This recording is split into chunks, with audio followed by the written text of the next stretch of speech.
भगवान बुद्ध के 3 शिष्य उनसे मिलने जा रहे थे। सफ़र बहुत लंबा था। उन्हें चलते चलते सुबह से शाम होने को आई थी। गर्मी भी बहुत थी। उन तीनों को बहुत तेज प्यास लगी थी। दूर दूर तक कहीं पानी नहीं था।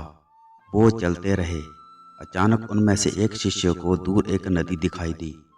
वो तीनों अपनी प्यास बुझाने के लिए नदी की ओर बढ़े।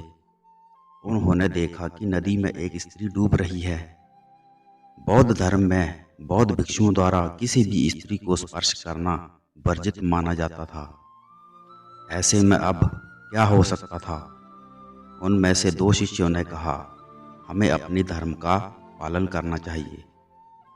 इस एक स्त्री को बचाने के लिए हम अपनी मर्यादा को त्याग नहीं सकते। अगर ये मर जाएगी तो कुछ नहीं होगा, परंतु अगर हमने इसे बचाने की कोशिश की तो हमारी वर्षों की तपस्या समाप्त हो जाएगी। हमें अपनी प्यास बुझाकर यहाँ से चलना चाहिए। उनमें से तीसरा शिष्य दयावान था।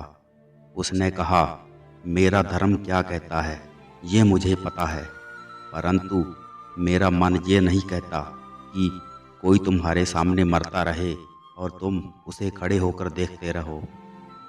ऐसा कहकर वह उस स्त्री को बचाने के लिए नदी में कूद गया।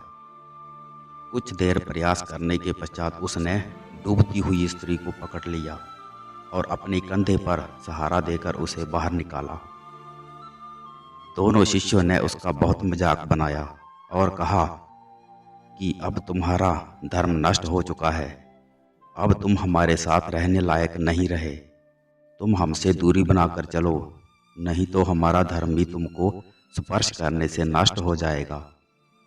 उसे उनकी बात सुनकर बहुत दुख हुआ, परंतु उन्होंने उसे कुछ नहीं बोला। कुछ दूर चलने के पश्चात तीनों भगवान बुद्ध के समीप पहुंच गए और दोनों शिष्यों ने मार्ग में घटित सारी बात बताई। उन्होंने कहा, हमने इसे रोकने के बहुत प्रयत्न किए, परंतु ये नहीं माना। इसने उस स्त्री को स्पर्श करके घोर पाप किया है।